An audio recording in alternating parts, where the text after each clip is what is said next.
Jou wonderwerk en jou deurbraak vereis dat jy nog 'n keer sal glo.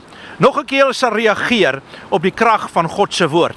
Jy weet, toe die Israeliete om die mure van Jerigo geloop het hulle die eerste dag omgegaan en daar het niks gebeur nie. In stilte het hulle geloop en vertrou en gesê, God het gesê, dit sal gebeur.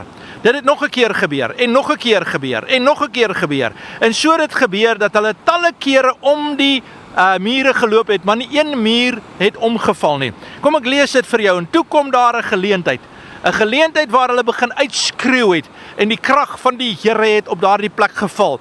Die mure het in mekaar ingetuimel, en die groot stad was oorwin gewees.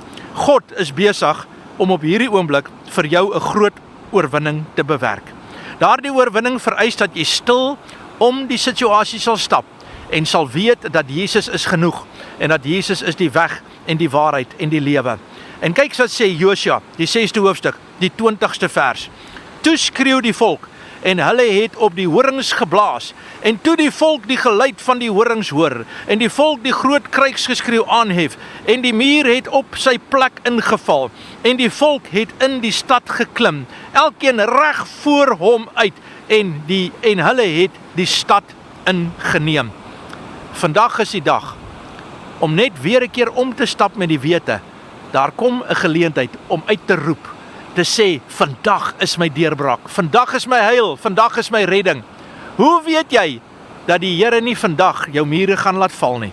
Want hy het dit beloof, hy het dit gedoen vir Israel, en hy gaan dit verseker ook vir jou doen. Glo dit, sê amen, vertrou die Here. Onthou, daardie mure het nie geval deur hulle eie poging nie. Daardie mure het geval omdat hulle die Here vertrou het.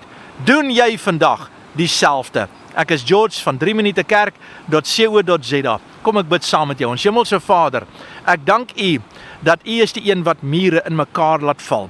U is die een wat die sterk vestings van die vyand verbreek. U is die een wat aan ons die grondgebied gee om in te stap.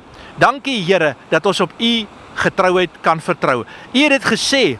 U het gesê, roep my aan in die uur van jou benoudheid en ek sal jou uitred. U het gesê, roep die naam van Jesus aan en jy sal verlos word.